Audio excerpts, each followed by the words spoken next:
The following episode of the Double After Hours podcast was originally recorded on March 27th, 2025. Double After Hours podcast. Take one.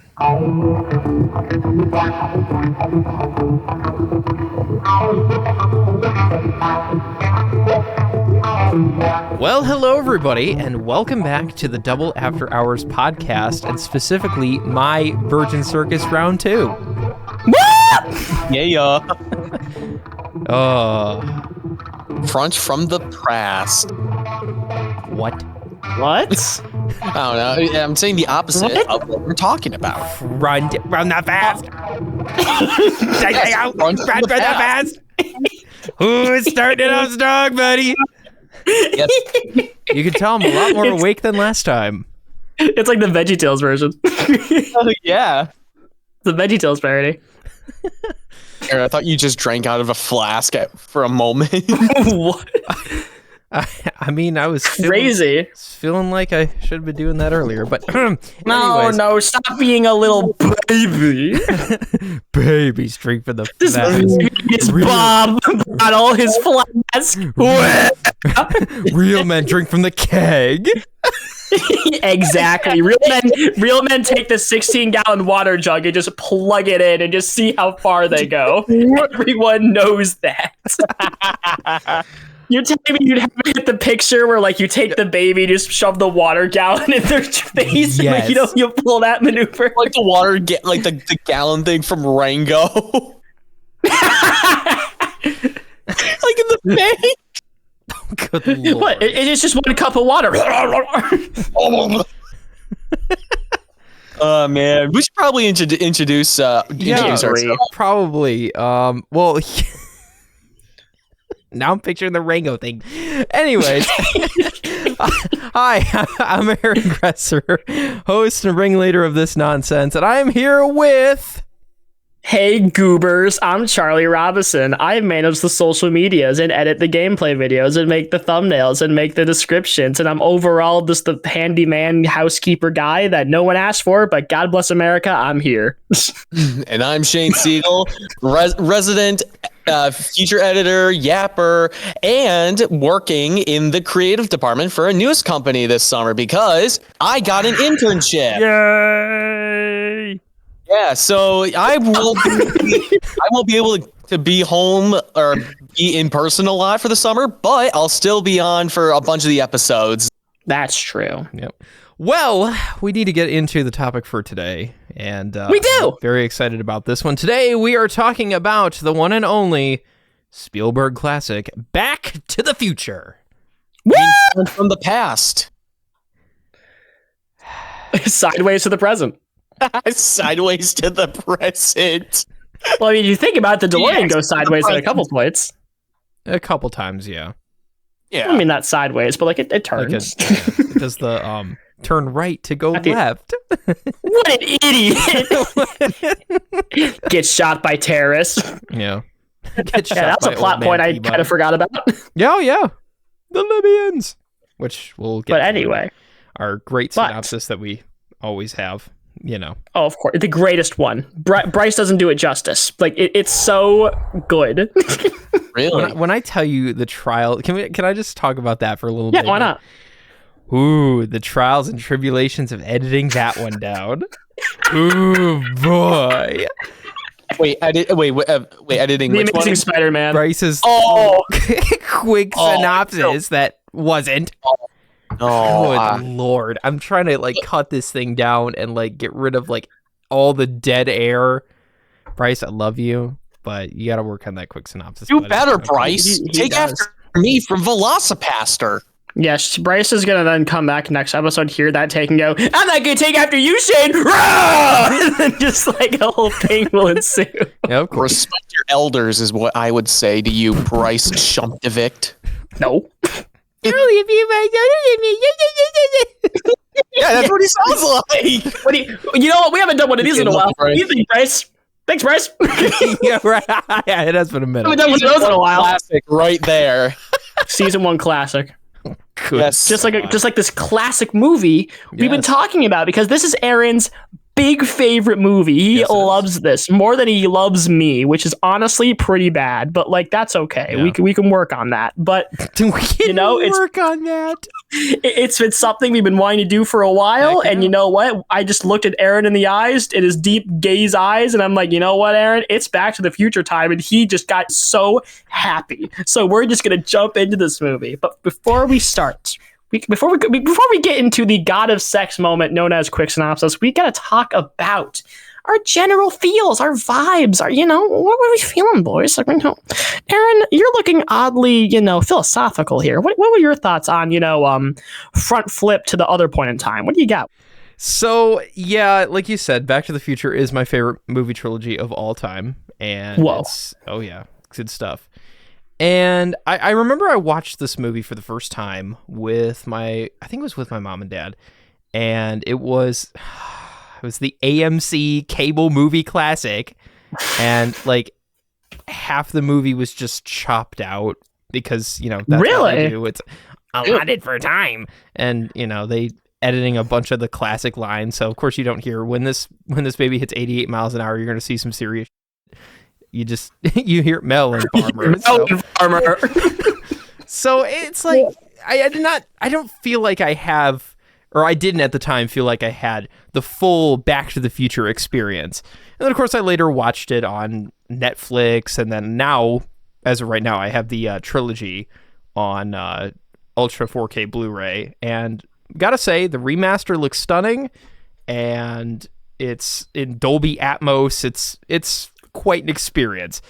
And finally seeing it, in its full length and its proper form, no edits, no cuts. It's such a great movie. It's still my favorite. I love it. And yeah, I've got a lot more to say about more plot things and characters, and we're also going to take a little dive into the time travel rules, a little preview of what's to come. Because Back to the Future has some interesting ones.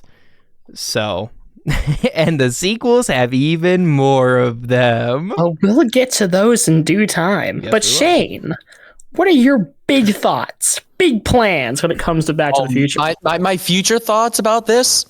I enjoyed it. It's really good. You're going to enjoy it. Exactly. Because they're future thoughts, right? Shane, if you're listening to this, you're going to enjoy this. The future, guys, hear me out. What if we speak everything in the future tense, where we're going to do something? That's a good challenge for this episode. I'm going to visit Charlie. No. I could. But anyways, back to what I was saying.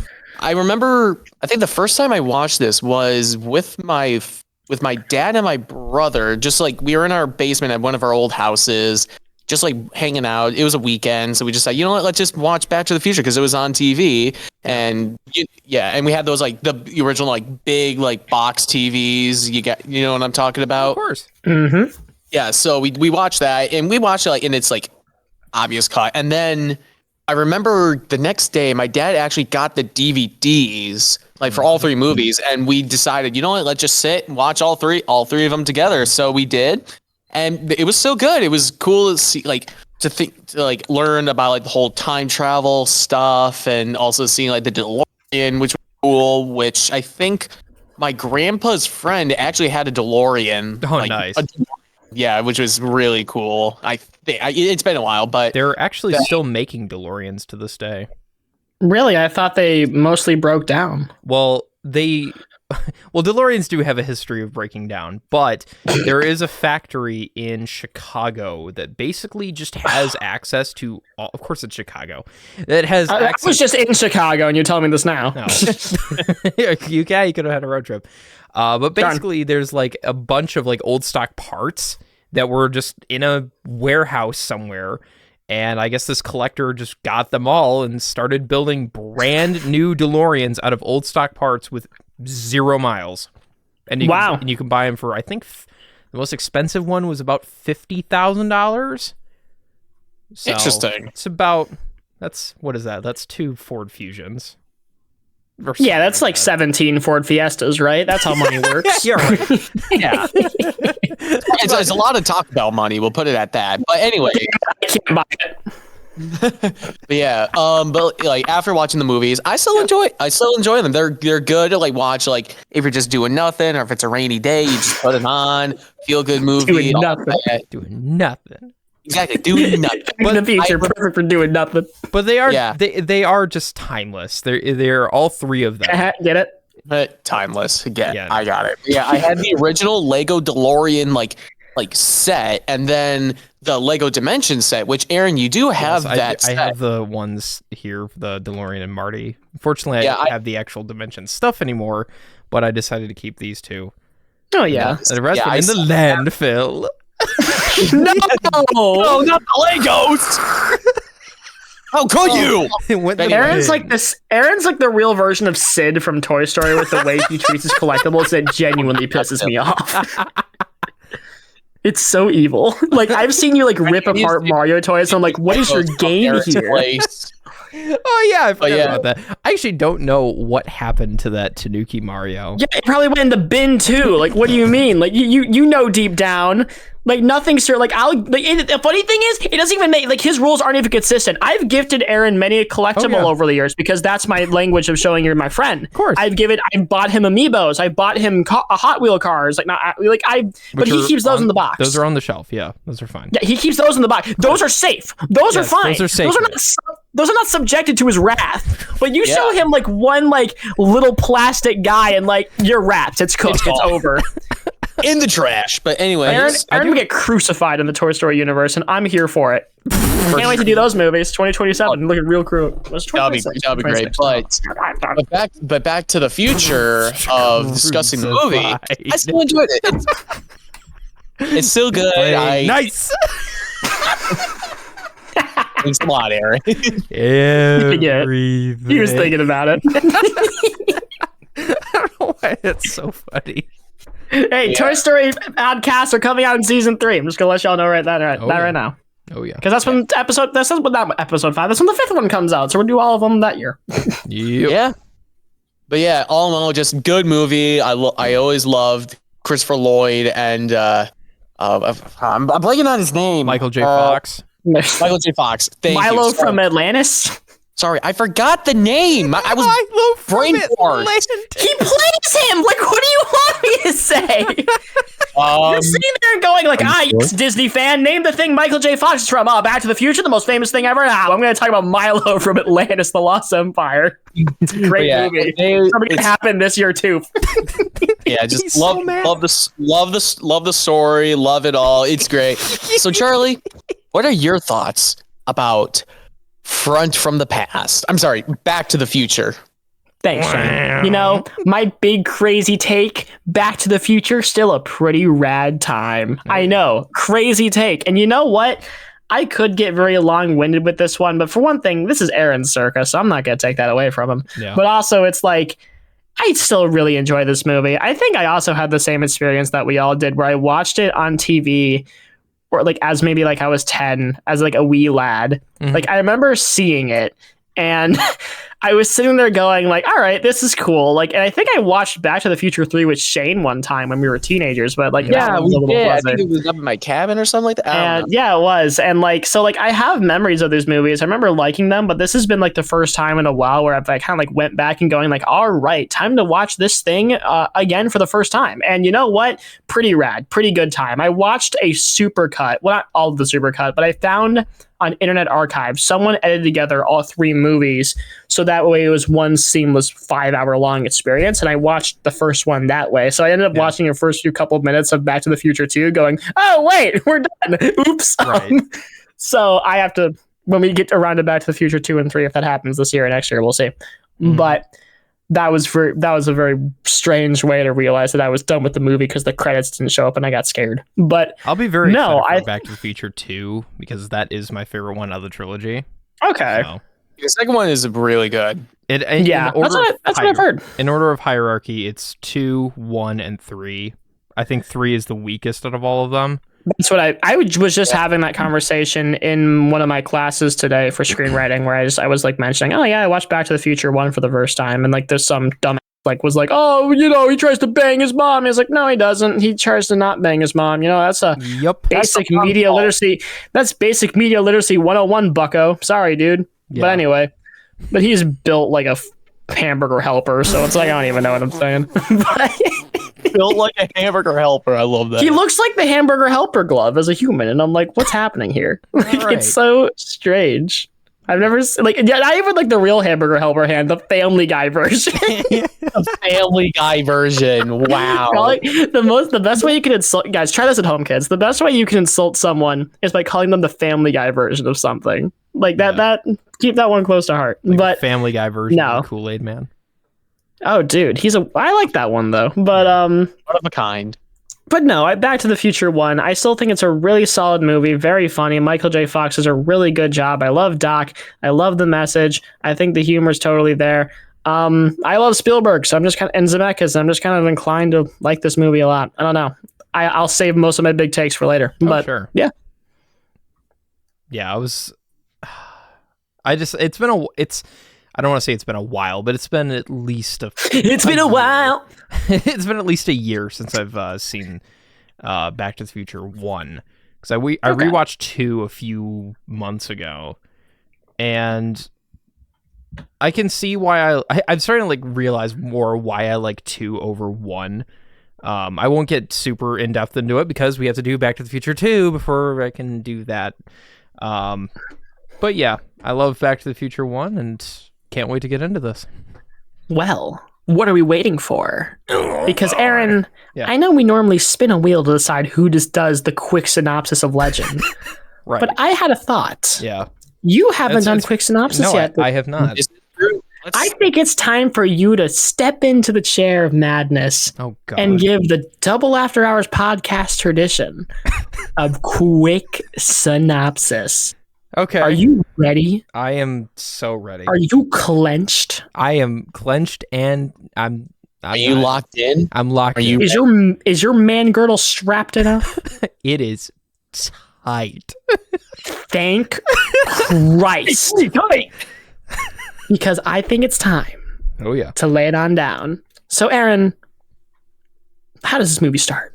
Okay, so we start in Doc Brown's garage house thing.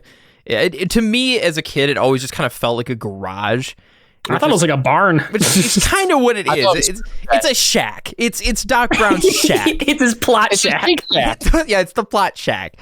And this is where we start to learn a few details that become later in the story, and that's something that Back to the Future does really well. Kind of for a foreshadowing. There is, oh God, so much, or tiny details that you have to remember because they change later on in the movie. And again, there's a lot of them. I'm not going to go into all of them here. But we start in there, and we see a bunch of clocks on the wall, and we see a framed thing of a newspaper that says all about how the Doc Brown's mansion got burned down. No. No. Crazy Anyways. stuff. And so, it's panning across, and then some Pee Wee Herman-esque shenanigans start going on with all the clocks start going off, and the radio turns on, and the TV turns on, and talks about a story about missing plutonium that apparently was stolen from the Libyans. And so, crazy poll, mythical poll, wow. Which happens in the first 5 minutes of the movie. So, that's already a big old point right there. And then we see our main character, Marty McFly. He makes his appearance and he says, Doc, where are you? Where are you? So he rolls his skateboard and ends up hitting a box of plutonium, and it pans down and you see the box of plutonium underneath the bed. And he's kind of walking around, and eventually he gets to the amplifier. And this is one of my favorite scenes in the movie. Oh, yeah. He grabs the guitar. He starts cranking up every single pot on that amplifier. 3, 2, 1, boom. And then it just explodes. He goes flying, pulls the shades down, rock and roll. So he eventually gets a phone call, and it turns out It's Doc Brown. He's, you know, like, hey, how you doing, man? Did you touch that amplifier? You better not have. It's still got a few kinks to work out. No. I didn't do that. How could you think that? Then all of a sudden, all the clocks go off. Turns out, Doc's running an experiment with those clocks. He's got them all 25 minutes slow. And you know what that means. Fish. Are you telling me that it's 8:25? Precisely. I'm late for school. Power of love. Oh, right yeah. there. Oh my God. Power of Love is one of those songs that I don't think ever, at least to me, gets old. And that scene, just the way they cut it, just so perfect. It's great. So he eventually gets out of there. He starts skateboarding to school. You see the iconic scene where he's holding onto the back of the truck. He skateboards all the way to school. When he gets to school, they meet Jennifer. And Jennifer's like, oh, we can't go into the main door. We got to go around the side because Strickland's looking for you. Strickland is just as he seems. He is the, what are you doing here? You're late. He might be strict. He's strict. Maybe guys, I'm gonna employ some W media literacy on you guys. When the character is named Strickland, you know, he might be a little uptight. No. So he starts arguing. So they run into Strickland in the hallways. They start arguing, and of course calls him a slacker and says that, you know, he better not even try for that audition for the band because they're not gonna get anywhere. No McFly's made anything of themselves ever. So wow. What does he do? He tries out for the band anyway. His band, the Pinheads. He goes up on stage. He plays a little bit of Power of Love. And the one and only Huey Lewis, who makes his cameo appearance in the movie, stands up and says, I'm sorry, boys. You're just too darn loud. And he goes home frustrated. Just peeved. He is, oh yeah. So they leave. Jennifer, you know, they're having their little, high school romance. Yay, I like you, I like you. So they're trying to do that. And then we learn about the clock tower. There's this group, this advocacy group that's like, oh, man, you got to save the clock tower, man. You just got to save it. Gotta save it. Pitch it in a quarter, whatever. And that's exactly what he does. Of course, they try to get back to their romance. And then Jennifer's father shows up and takes her home. So then he promptly goes home as well. And this is where we meet the McFly family. And the McFly family is quite a group. They are quite a bunch. His sister is just wanting a date. His brother is the typical, oh, can I take your order, sir? You know, the Pizza Hut. He is the pinnacle Pizza Hut employee. Oh, yeah. The father, George McFly, he's just a timid, just wimp, basically. He's not a wet blanket. He's the dampest blanket in the rain. The dampest cloth known to man. And, of course, Lorraine McFly is an alcoholic and very depressed. Based. This is also where we meet Biff Tannen. We find out the car has been wrecked, and Biff. Yeah, because of Biff being stupid. And we also, of course, we learn of Biff as well. And Biff has been the lifelong bully of George McFly this whole time. Think, McFly, think. So we basically learn that he's probably going to be the main bad guy of this movie, and he is. So all of this happens, and then at 3 o'clock in the morning, or no, I'm sorry, at 12:45 in the morning, Doc gives Marty a call and says, Marty, you didn't fall asleep, did you? You need to meet me at the Twin Pines Mall. You need to meet me at the Twin Pines Mall. We're doing an experiment. It's a top secret experiment. You just be there. Which we found out a little bit earlier on. I forgot to mention that. But he leaves. He gets down there to the Twin Pines Mall. Remember that. And this is where we get introduced to the DeLorean. Oh, it's such an epic scene. He gets there. You got the Doc Emmett Brown truck. The back opens up and out rolls the DeLorean Motor Company DeLorean. And it's just, It is just such an iconic scene. It's clean. Yeah. And so Doc has him kind of videotape what's going on and kind of do a little demo. And then they put Einstein, the dog, inside of the DeLorean. And then he says, this is going to be the first dog to ever time travel. The first time traveling dog. It's going to be great. Don't miss it. It's going to be huge. It's going to be huge. Turner! He's just turning Mr. Crocker. If this doesn't work, you get an F! The future! You get a future F! Future F! He's gonna go back in time and give him an F! Can we just, if we make this into a highlight, just have, like, Crocker just show up from the bottom, just like, Turner! So... Future parents! Future odd parents! Oh, good lord. So, anyways. So they put Einstein in there. He becomes the first time traveling dog. They set it to a minute. The experiment works. It's great. So the whole point of this is for Marty to basically document the event and for Doc to go into the future because he just wants to see the future, 25 years in the future. And so he ends up trying to do that, and he's like, oh, wait a minute. I forgot to pack more plutonium. How am I going to get back? Oh, no. Again, more foreshadowing. Oh, And then all of a sudden, Einstein starts barking. And he's like, what is it, boy? The Libyans! Fairly odd Libyans! Which is crazy. Libyans! Right. How dare you interrupt my experiment? You get an F!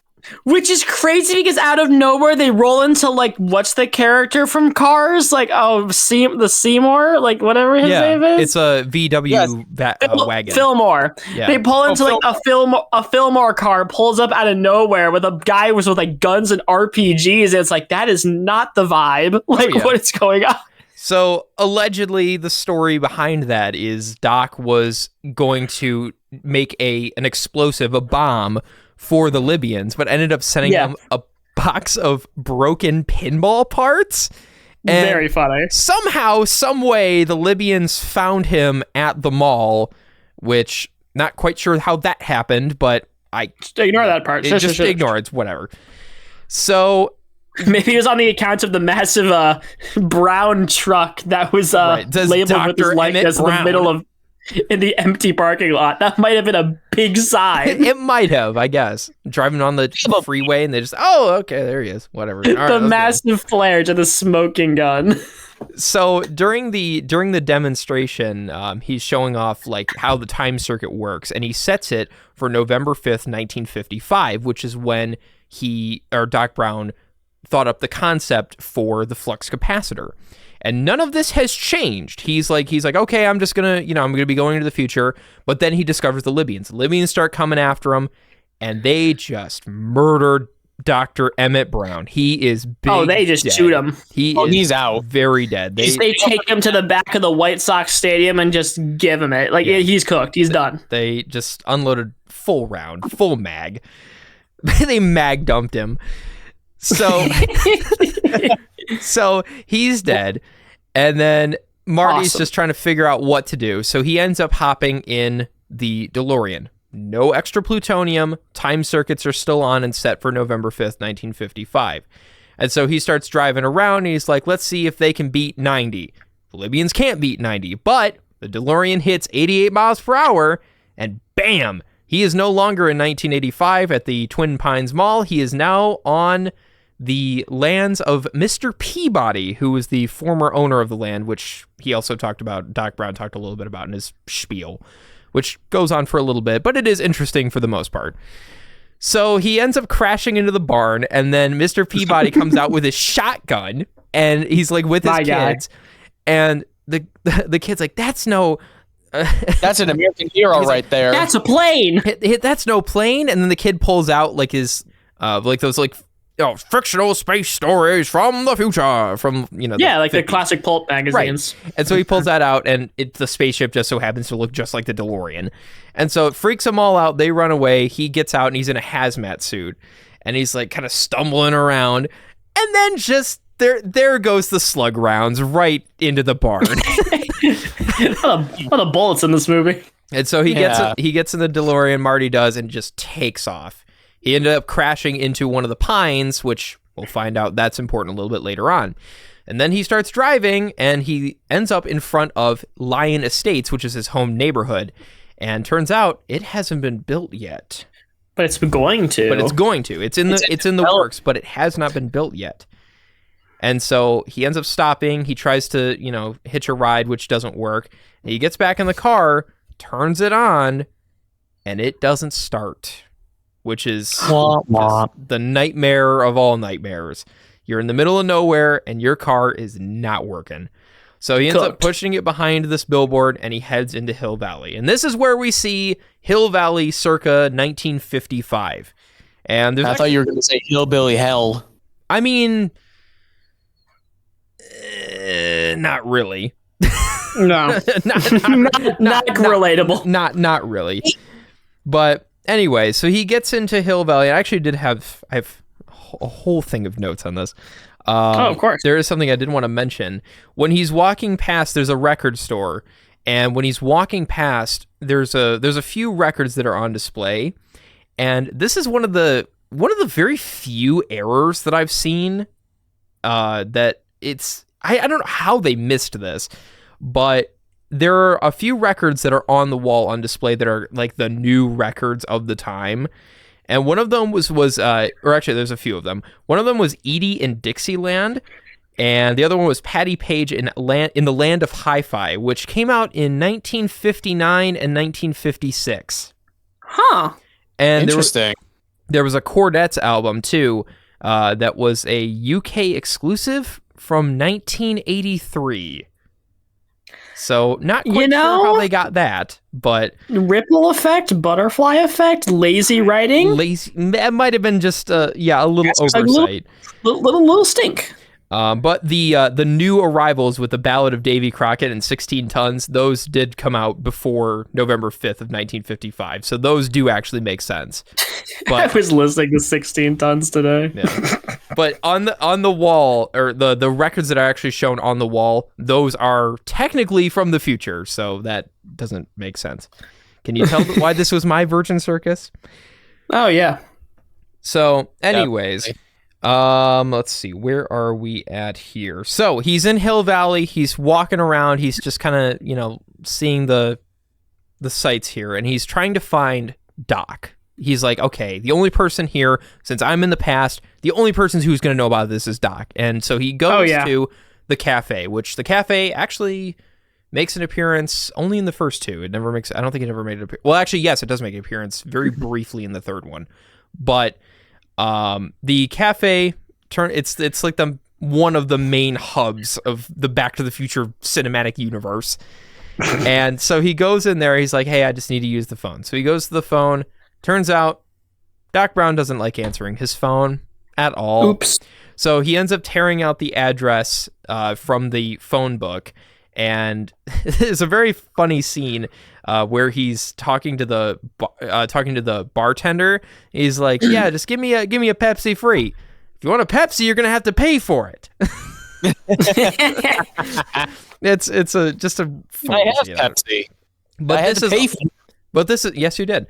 But this is no steal, thievery. Oh yeah. I just decided. You know what? Screw it. Smash the vending machine. One. Pepsi tastes better when you're not paying for it. Think about it. Yeah.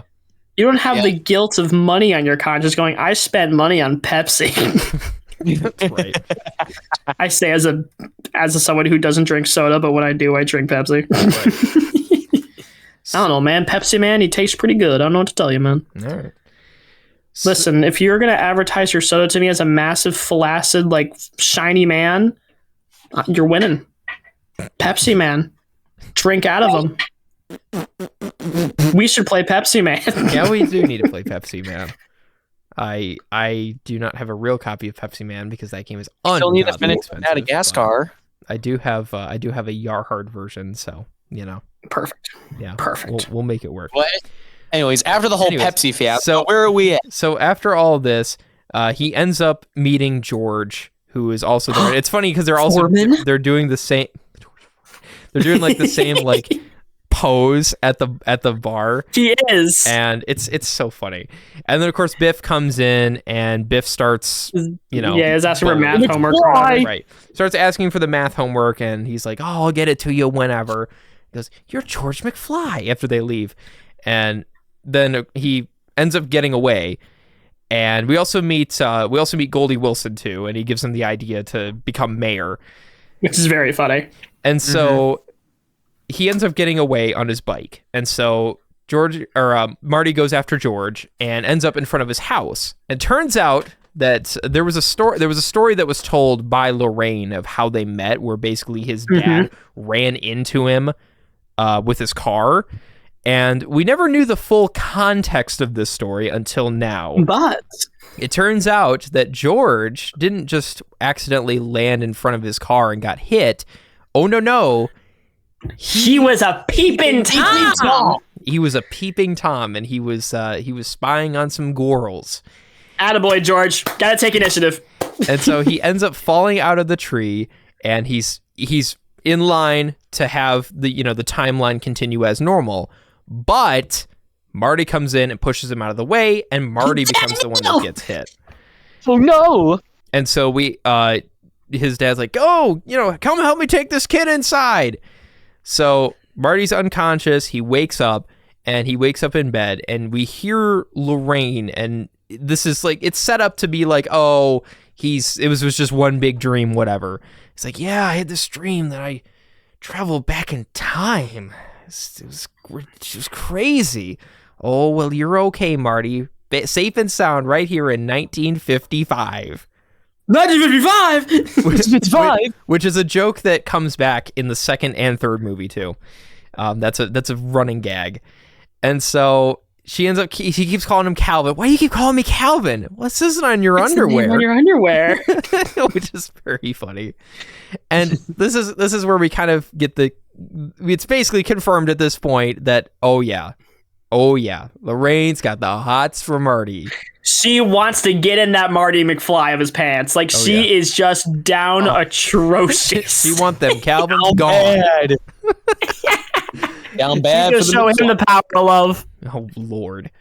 True love. So they end up coming down for dinner, and there's the whole dinner scene. He meets his Uncle Joey when he was a baby. He's like, "Get used to being in those bars." So they roll the TV in, and they end up watching an episode from Jackie Gleason. And they do the meme. I've seen his one before. It's classic, which earlier when they showed the original McFly family, they were watching that same episode. And it's like, "What do you mean this is brand new? I saw it on a rerun." What's a rerun? Which is strange to me, because did reruns really not exist in the 50s? Not really. Most programming was weird. It was all live. straight live. There was a technology called a kinescope, which basically was, think like a film camera, but just pointed in front of a TV. And then you just hit record. And that's how a lot of old shows were recorded back in the day, because most of it was just live television. So, yeah, reruns didn't really become a thing until about the 60s or 70s. I'm sure there's a few TV historians in the comments that are going to say, "No, you're wrong." I reread this. Yeah. There was plenty of I was there. Yeah. So, you can fight it out in the comments, whatever. But yeah. Or tell us the exact date, because sometimes they do that where we make highlights of things and they go, "Hey, this is actually the case." And it's like, that's very helpful. Yeah. Thanks, random person. That's fine. Yeah. So do your magic comments. You never fail.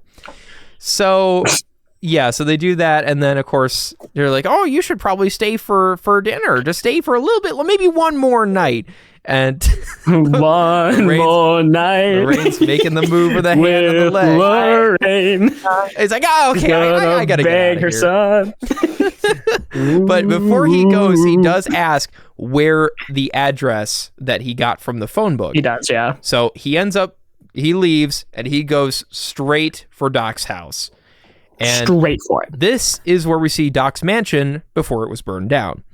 Mm-hmm. And he goes and he tries to find Doc, and Doc is just kind of messing around with a mind-reading device. He's like, don't tell me anything. I'll figure it out on my own. It's like, well, Doc, I'm from the future. And he's like, oh, this machine sucks. It's like, all right. I'm from the future. And like Doc has this really big realization. He's like, do you know what this means? What? It means this thing's a piece of junk. Freaking thing sucks. He turns into like a freaking irate gamer. Oh yeah.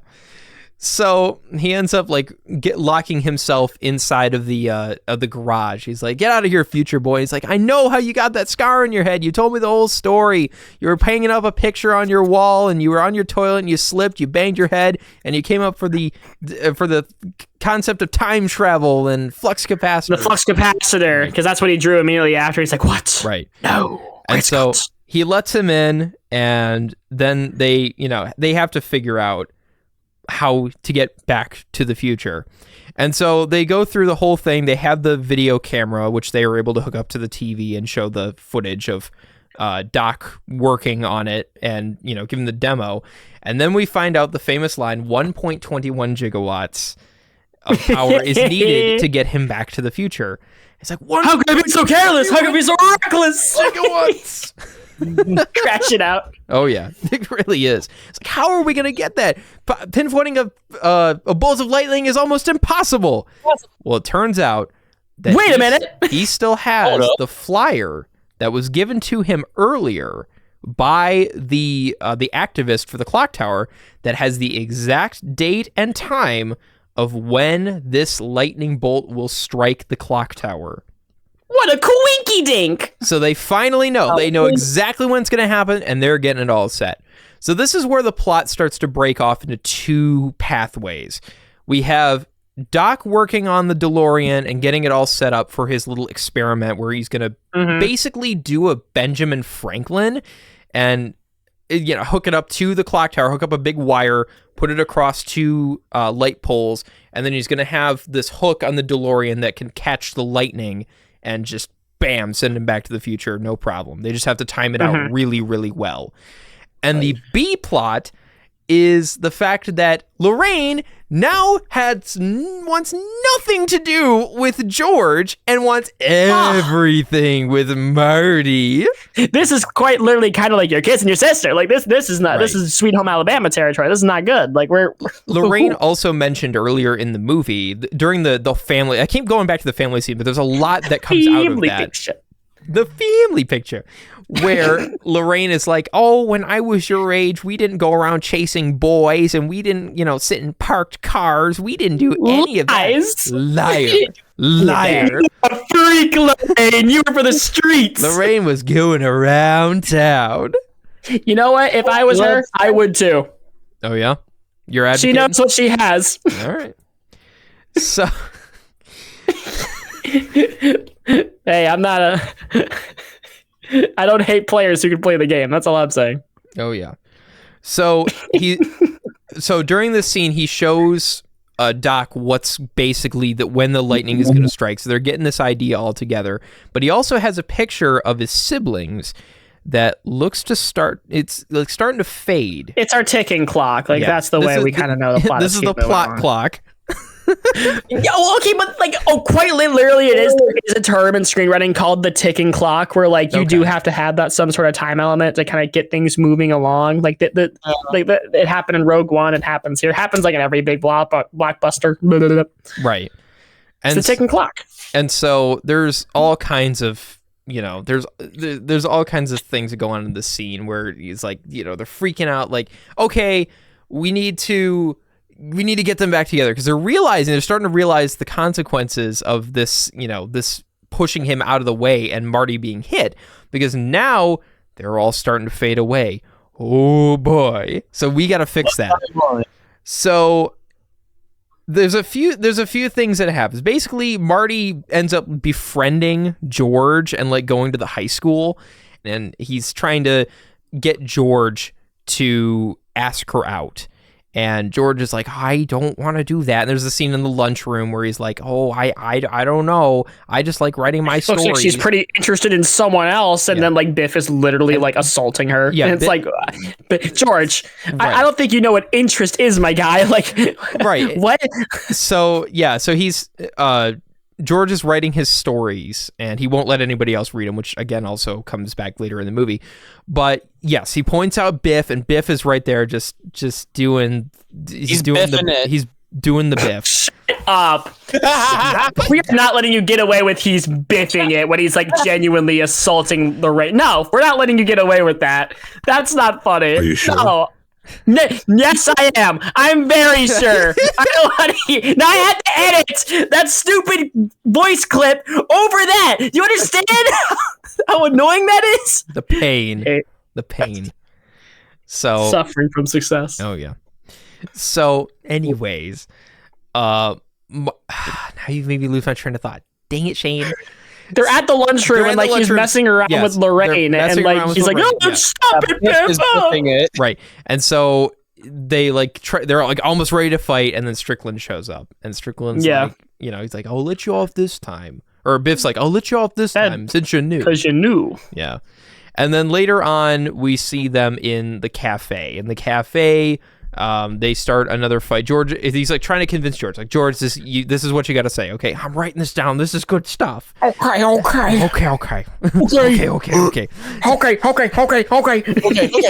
Okay. So he goes in there, he tries to say it, and Marty's sitting there at the counter, and he's, kind of watching it. And of course, who comes in the bar or the cafe? I keep calling it a bar. It's a cafe. Who comes into the cafe? Not only it's Biff and the crew, Biff and the gang. Oh my God, they're his crazy gang, and they are just there. He's coming over. He's trying to harass George, and Marty ends up tripping him, and he gets up. And this is another classic where he's like, Biff, what is that? And then just sucker punches him. And awesome. And fun fact is another fun fact that I have from my notes here. So the original actor that was supposed to be playing the role of Marty McFly was a guy named Eric Stoltz, and they basically filmed a lot of the scenes with him before ending up changing it for Michael J. Fox. And there is only one scene in the movie where Eric Stoltz remains. There's only one, and it lasts for about 5 frames, where it's where the camera is facing towards Biff and you see the fist come and punch him right across the face. Oh, that is Eric Stoltz. And the only reason they kept that scene in the movie is because, one, you can't tell it's not Michael J. Fox, and 2, they liked it because it was a lot clearer. Okay, but that's good. That's smart. But Eric Stoltz is only in the movie for 5 frames, and the rest of it is just Michael J. Fox. That happens all the time, though, when like they think they're gonna cast someone and they keep a couple of their parts in, but then they end up recasting it. That happened in Avengers: Earth's Mightiest Heroes when the Spider-Man episode happened, because that was before they did the voice change from Josh Keaton to Drake Bell. So like you still hear a couple of Keaton's line before Drake Bell goes, "Man, Nickelodeon sucks." But anyway. Right. So, skipping forward a little bit, they ended up getting in this big fight, and he's trying to escape Biff's gang, and he ends up breaking off these little like box scooter thing that the kid has, turns it into a skateboard, and they end up escaping Biff's car, and Biff's car gets just totaled, basically. A whole lot of damage. They did the classic Aladdin joke where like they send the guards into all the manure. Yes. Yeah. Mm-hmm. Which actually happens a lot in Back to the Future. That's another one of the many running jokes. I hate manure. What? I was quoting something. Was that? Did he say that in the movie? Did I forget? No, it was. I think it was somewhere that I thought he did. A bunch of people have said that in like different media. At me. Yeah. At you. On the streets. Charlie would definitely say that. Oh yeah. Well, yeah. Just you never know when. So going back to the A plot of Doc trying to figure out how to fix the timeline. So he's basically built this like model of like how it's all going to go down. And he ends up accidentally setting one of the trash bins on fire. It's just a little minor thing. Oops. But guess who shows up at the door? It's Lorraine. She followed him back to Doc's abode. Down atrocious. Which is not good. And I think I missed like, a couple little minor scenes, but I'm just kind of following a general plot synopsis. No, yeah, because it's quick synopsis. It's not long exposition. We got to hurry it up a little bit. Right. Yeah. So anyway, she shows up at Doc's place and is like, "Oh, I was wondering if you were going to ask me to the enchantment under the sea dance." And he's like, "Oh, buddy, that's not good." No. He's like, Didn't George ask you? And she's like, "No, George didn't. He didn't say anything. So, will you go?" It's like, okay. Anything. So he ends up going back to George's place, and he's like, "Dude, you gotta freaking do this, okay? You gotta make this happen." And he's still not convinced of this. He's not convinced. Which brings me to my other favorite scene, where he's like, he was, of course, George R. writes space stories, like, as kids in the 50s apparently did. That was a very common thing post World War II, post nuke, is that science fiction magazines became a lot more popular. Yeah. That's just what happened. So Marty dresses up in this like suit and the hazmat suit and gets his portable Iowa tape player. And he puts the headphones on George. And puts in a tape of Eddie Van Halen. Which I was so funny that it's called he wrote Edward Van Halen, his full legal name. Awesome. So he pops the tape in, which as far as my knowledge goes, the music that's played is just like a random guitar riff. It's not actually a real Van Halen song. But I was about to say, if it's not like, why can't this be love? It would have been so funny. So he grabs the tape and he puts it in, he puts the headphones on, cranks the volume up, and just and stops the tape. It's like, "My name is Darth Vader." Recap. My name is Retap. Retap. Freaking Family Guy. Yes. Oh my god. Retap. My name is Retap. This is always because Family Guy. It's never ends. Quagmire, Cleveland, and Peter there. God. Did they get to the future bar? Need a couple more attendants? Did they swing down? They swing down the hill valley. They need some help. One of these days, we'll release that footage of what we're actually referencing. I know. But no, one of these never days, happened. You'll the find Joe out. Swanson experience. We'll see live. Yeah, one of these days, we'll see. But anyway, so he's like trying to convince him as hard as he can, and this is the method he's trying, and it works. So he basically concocts this plan for George to basically intervene this, come in right in the middle and be the hero, because Marty is going to try to make Lorraine mad at the dance or in the parking lot. And so he's basically setting up like for George to come in and say like, "Hey, get your hands off of her," or "Get your damn hands off of her." And then, pull him out, punch him. And then, he becomes the big hero of the story, and they go to the dance, and then all is well.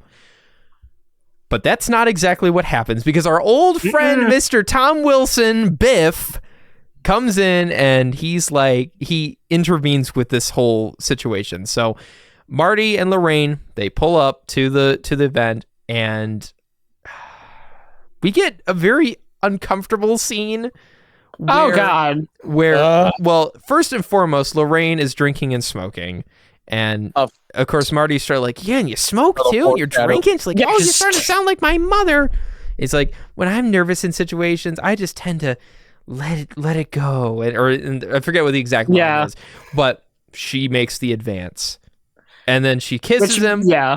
Kind of steps back. It's like, when I kiss you, it's like kissing my brother. I don't expect you to understand that. That feels like right. I guess it is. Lorraine. I did not. Lorraine. Yeah, it's a little wonky, but Lorraine it in. oh yeah. Okay, so all of this is happening, and then our old pal Biff shows up, and he opens the door. He throws Marty out, and the gang takes Marty and throws him in the trunk of Marvin, Barry, and the Starlighters, their car, and just throws him in the back, shuts it. And then there's some classic 1950s racism going on because why not? Racism was Like classic. It's not really a dying art. That's unfortunately true. Oh man, that classic racism from the 50s, never replicated, never duplicated. Oh man. Yeah. Ah, darn. Dang it. So there's some Like an aged whiskey. there's some 1950s racism, and to phrase it slightly better, and they end up, Marvin, Barry, and the Starlighters end up scaring him away. So they run off, and they're trying to open the car, and they just can't do it. Meanwhile, back in Lorraine's car, which is actually Doc Brown's car, meanwhile with Lorraine and Biff, George is walking towards the car, and he thinks that it's Marty in the car because that was the original plan. Right. Turns out, no, it's Mr. Biff Tannen. So trying to be a bad man. So he opens up the door, is like, "What are you doing? This is not a peep show." And so he ends up getting out of the car, and he gets out of the car. He's got George like in a, he's got him headlock. Like he's got him in a headlock. He can't move anywhere. He's got him by the arm, and he ends up like kind of laughing, and then just George, he snaps. Something inside of them changed that day. He comes back around, right in the face. Which I gotta say, when he hits Biff, he does like a spin twirl, then like eventually that's like classic cartoon like punch twirl. out. He hits the punch out. I was about to say he hits the NES punch out where he goes. Ah! So Biff is down for the count.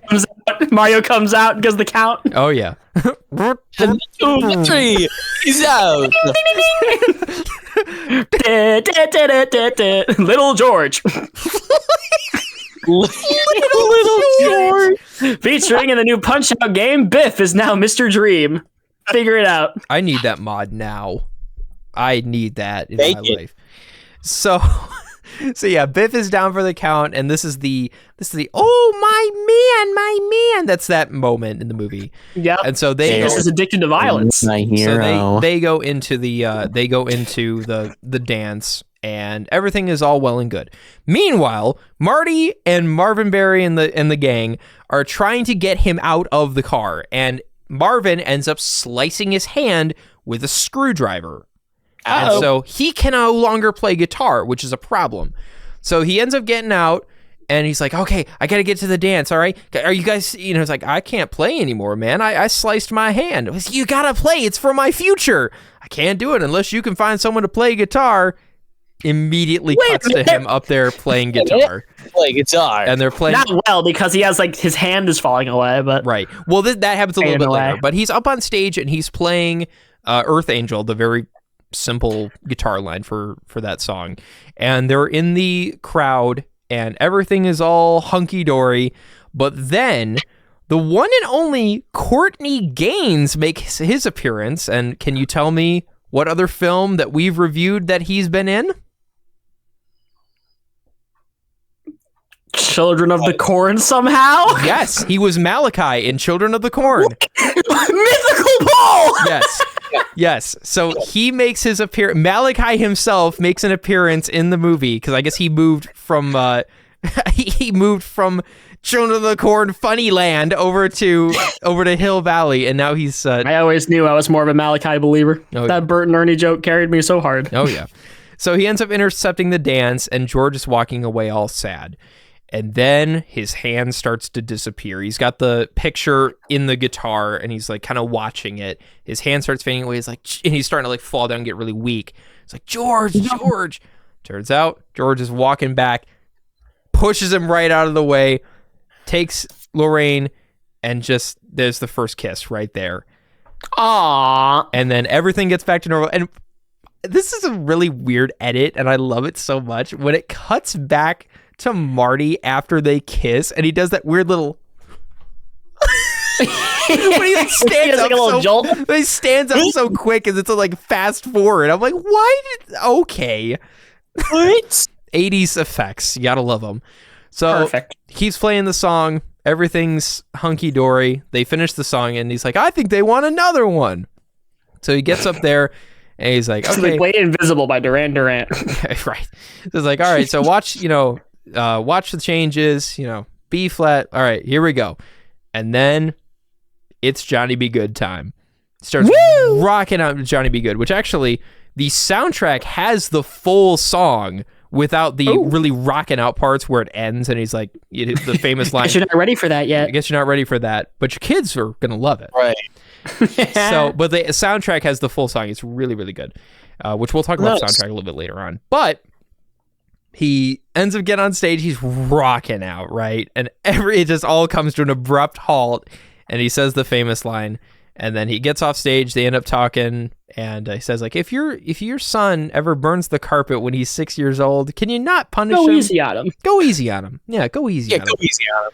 So they're all fine and dandy. They're back together. That plot is resolved. Plot B, done. It's done.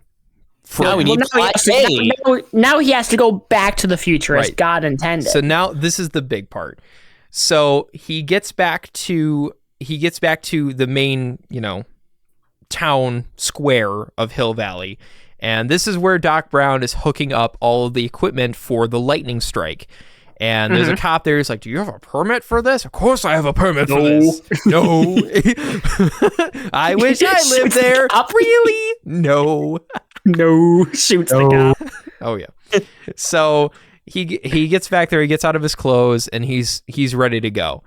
And he ends up giving Doc a letter in his jacket pocket, basically, trying to prepare him for this Getting whole... jumped by the Libyans. Yeah, to get jumped by the Libyans. Like, you need to prepare for this. So he ends up talking to him for a little bit, and he gets in the car, and Doc kind of reaches in his thing, and he finds the letter, and he's like, what is this? This is something from the future. You can't be telling me things from the future. And he rips it up. And so Marty is devastated. He's like, oh my God, Doc's going to die. Doc's going to die now. He didn't read it. So they end up he gets in the car. He gets back to the starting point. Doc is almost ready to go. He's got it all hooked up. He is just ready and waiting for Marty to do his part. And 3, 2, 1, the top plug on the clock tower gets undone. Like a branch. By a branch. Or yeah, it was by the branch, or this was wind. And Something like that, yeah. he's like, oh, crap. So he gets up there, and he's trying to fix it. And Marty's like, he's trying to convince him, like, Doc, I gotta tell you about the future. What? I gotta tell you about the future. Marty McFly's voice just as turns into Jerry Seinfeld the longer you do it, if you think about it. Pretty much. Jerry Seinfeld really loved to Back to the Future. Doc's like not listening. He's like, go, you gotta get going. I'll handle this, whatever. So he gets in the car. He gets to his starting point. Doc is up there. He's like almost falling. Things are breaking apart, and he eventually gets it plugged back in. But he ended up yanking he ends up trying to plug it in, but he can't because a branch has fallen on the wire at the bottom. So he yanks it, and then the bottom one gets unplugged. No! So he plugs in the top one, he wraps it around the clock hand, and then he just full on just puts two wires together and just skates his way all the way down. Oh, yeah. Yeah. And so he gets to the bottom, and he plugs it back in, and everything's ready to go. Meanwhile, Marty can't get the DeLorean to start. He's like, no, not now, not now. So he ends up turning on the time circuits. He gets it set for a few minutes beforehand. So he's like, okay, I got a few minutes beforehand, then I can tell him. He tries to get the car started. He bangs his head on the steering wheel, and bam, the DeLorean comes to life. He pulls the old TV classic of just wham, and then it works. Magic. Wonderful. So he takes off. Doc is like trying to get it plugged in. He plugs it in at the last second. Bam, he's Back to the Future. No way. But roll credits. Roll credits. that's not where the movie ends. Not just yet. There's still a little bit more that Not you have yet. to get There's at. still more. He gets Back to the Future. Everything is all hunky-dory, except he's got 10 minutes to go tell Doc that the Libyans are coming. So he gets in the car. He tries to start it because he's making his way downtown, driving fast, hopefully. Faces pass, and he's going to save Doc Get Brown. homebound. He's going to save Doc Brown. Doodaloo, doodaloo, doodaloo, doodaloo, doodaloo. So Gosh, dang it. he tries to start the car again, and it doesn't work. Why he doesn't try the headbanging technique again, I'm not sure, but He just forgot. he forgot. Yeah. It don't work. So he ends up just running as fast as he can to get there. And he's too late. He gets to the mall, and it ends up becoming the Lone Pine Mall because he hit it earlier in the movie. The Libyans are already there. Doc is already dead. He's down on the ground, down out for the count. No! Oh no! And he's watching his past self, try to basically recreate the same thing that happened earlier in the movie, except from a third-person perspective. So that all happens, and the past Marty goes back to the past. So Marty right now is here, and he's like, oh crap, Doc! He runs over. Doc is like just dead, and then he starts blinking. And he gets up and Marty realizes he has a bulletproof vest on. Mm-hmm. How did Doc know this, though? He pulls out the letter that he ripped up earlier. He put it back together, and he was saved.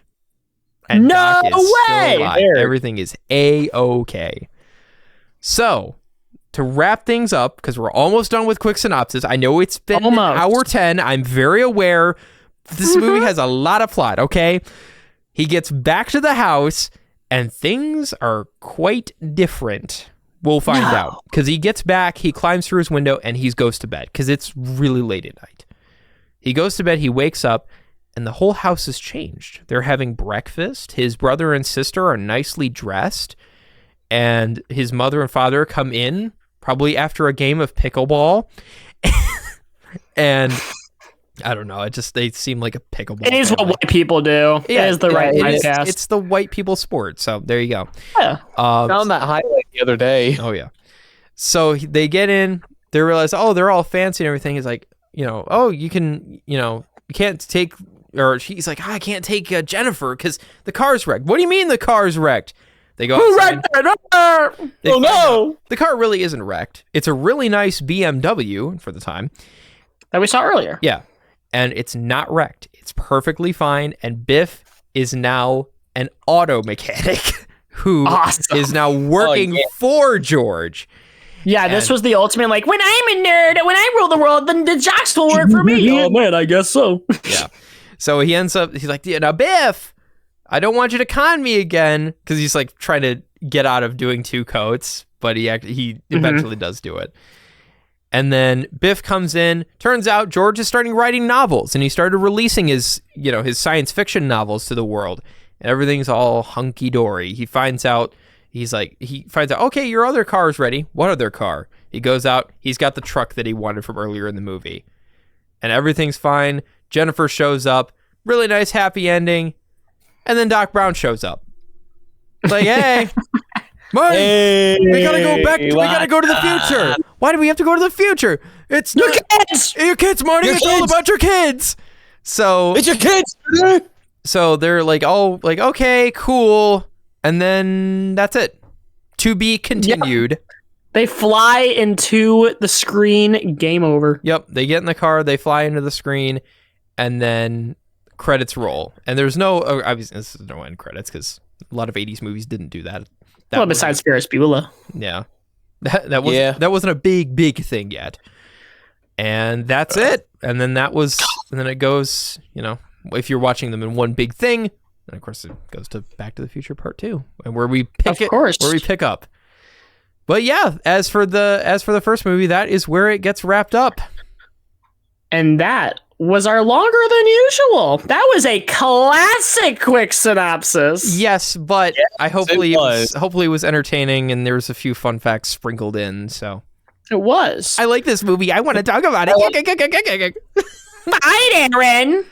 So, anyways, we've got a wheel to attend to. We do. So let me find that wheel. There's the wheel. Wait, was this synopsis long? Does this synopsis longer than Brice's from Amazing Spider-Man, or Yeah, No. this was way longer. Yeah, but at least it wasn't. So they go to the place and they meet the characters, and Peter begrudgingly does this. Da da da da da da. Peter goes into the plot room. I love the plot room though. The plot room is such an underrated joke. There was a few plot room moments in Back to the Future too. So That's true. I mean, the whole movie started in a plot room. pretty much, yeah. So there's also like plot zones. That's true. But anyway, Plot room we gotta and get to our plot room, which is the wheel. All right, well, let's go ahead and spin the wheel and let's discuss some of these characters. So we're gonna start off with Lorraine, which we talked about a little bit earlier. Listen, She gets around town, man. she's She a built. Like, baddie. I'm gonna she baddie. Like honestly, Lorraine, take me. I'm yours. But like high key, Jeez. it's and I'm like largely like I think when it comes to Lorraine is that like she has the one character trait or one motivation. She's got to bang her son, which you know what. That's Marty McFly. I get it, but like he's pretty hype. But like, I love the family. Going back to Family Guy, they did a segment called Black to the Future, and and like one character in the trailer was Marty McSuperfly. I forgot about that. So funny. I don't know. I just keep thinking of the John Mulaney bit where he basically poorly explains Back to the Future where he goes to bang his mom, which is not Right. true. No. He was really trying not to bang his mom. His mom was trying to bang him. Very different. Very different. Yeah. Yes. Very, very different. Very, very different. But also it's like, you know, Lorraine, she's there. She serves her purpose. She's into Marty and then she's into George. I like how that character got, like, they do make it a point where it's like, you're so thin, like when he Yeah. goes back in time and then like when he sees her again, like in the future. So it's like, you know, like she's got her moments, but she is largely like the object of George's affection and Marty's desire to go back to the future. Like she doesn't really have a ton going on. Right. She's mostly part of, but again, she's an integral part, obviously, of the A plot. I mean, sure. So, but yeah, as for like character traits, yeah, that's pretty much it. She's not passing the Bechdel test, boys. I'm gonna let you know that right now. Right. She's good. So that's really all. That's about it for me. What do you think, Shane? Would you bang Lorraine? Maybe. All right, next week. All right. All right. Well, Maybe. let's talk about the big man Marty. Oh my What a god, it's guy. Marty. It's my favorite character from Madagascar. You know, I really enjoyed how he interacted with the penguins. I thought that was a really fun dynamic in the original part of the movie where he's in the pen and they go, "You didn't see anything." But all jokes aside, can you tell that Matic crap car is on the brain? Yeah. Is that happening this year? Who knows? Gotta continue Yeah. that game. Yeah, well, we're almost done with it. But Dude, anyway, the speed run's let's almost go. done. The speed run yeah, is our almost done. segmented speed run is coming to a close soon. Our 4-hour long speed run of a game that's been beaten like 21 minutes. It's great, man. World record. Crazy tales. Can't wait for you guys to see that one in a few months. But no, I mean, Marty is like, I think one of the reasons why Marty is so endearing is largely because, for one thing, Michael J. Fox is just a naturally endearing actor. Yes. Oh my God, what was the sitcom he was on before this? Was that Family Ties? No, that was Urkel. No, it was, That was- Family Matters. Family Matters. Was it That's what it was. That because like he played a really fun character in that, which is honestly I think where I know Michael J. I'm Fox. wrong. Family Matters was Urkel. That's okay. Then which was Marty McFly? Let's see. Hang on. Was that Family Ties? Was that? Let me see. TV show. It was. Yes, it was Family Ties. You're right. I was right. Huge, epic, awesome. But my point is that he's very good at playing like a charismatic teenager and kind of seeing that be on the back foot was actually really funny because for one thing, I think they do plenty of good jokes where like they have like, what are you wearing, a life preserver? And it's like, that's a vest. But like, he very much fills the fish out of water character very well, even like when he's in the present, which is I think is really important because so much of it is that like he's hanging around a kooky old man. He doesn't really like his family that much. His girlfriend likes him, which I guess is pretty cool, but no one else in the school really likes him. He seemingly doesn't have a lot of friends. He's kind of seems like wait a minute, your only friend is this kooky old disgraced doctor. Are you getting groomed, Mr. McFly? Like, what is happening it's a here? little concerning. Yeah. Are you being touched in inappropriate places in the DeLorean? You are in danger. Like, what's happening here? Let's not go back to this future, you know? Like let's keep it in the present. But you know, grooming jokes aside, what a segue. But my point is that Marty does do a really good job at kind of being that goofy old fish out of water character, which I think is hard to do because for one thing, you've got to make him observant and funny, of course, which I think is part of the charm. But also what I think makes him endearing is that he never gets lost in the mission of like, I gotta have George get up with Lorraine in order to save the future. You know, like I think that's really important with how like steadfast he is in that. And also he has a spine, which they make very clear when he trips Biff, challenge Biff. Like, he's a very easy character to root for because he is inherently just nerd wish fulfillment in that sense, where, like, he stands up to the bully to save his dad, and he dates a girl, and he skateboards, and he's cool. Like, he's definitely, like... cool. It's a great hybrid, and I think they worked it out very well. Oh, God, yeah. But, you know, I think... largely he's got a lot of great lines. I think it's very fun. I think Mr. J. Fox did a great job. He's no Milo from Atlantis Returns, but who is, you know? Yeah. Yes, you have your hand raised. No, I was just saying like me, I could be Milo.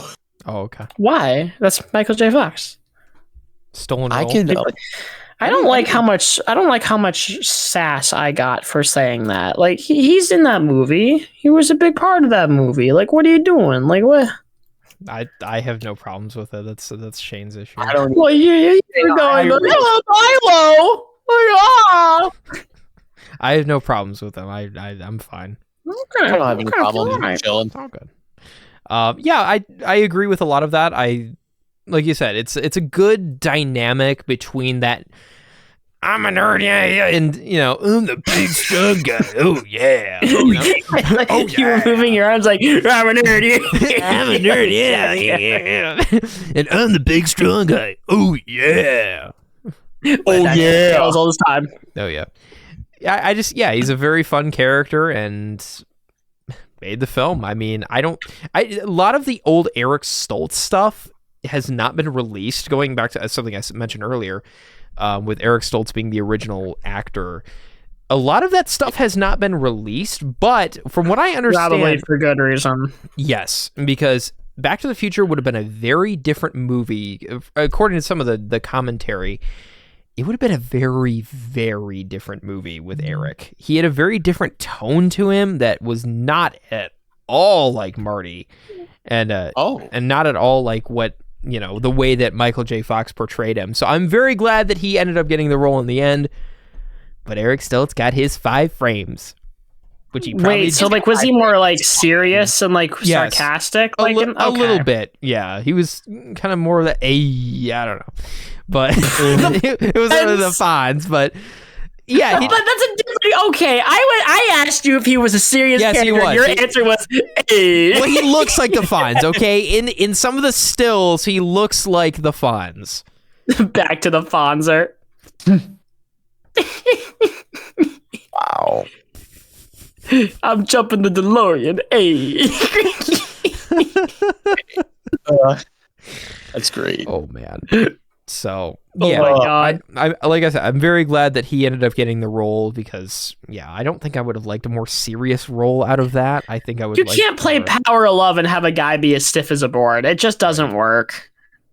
Yeah, definitely. What do you think, Shane? He did good. Hey, Michael J. Fox did great as Marty McFly. Good character. He definitely has that like upbeat, energetic tone to him, and all of his other like media that he's been in as well. He just still has that, like from both past and present. He still tries to keep being upbeat as much as he can. I just want to get the official answer for the Eric Stoltz thing. This is from the big man himself, Mr. Robert. He said that he felt that Stoltz wasn't bringing the comedic energy that was needed for the role. Yeah, I and can that was see that was the official reason. So yeah, I think old Mikey plays it very well. And when Michael J. Fox got the role, he said, "Hey, Mikey, he likes it." Shut up.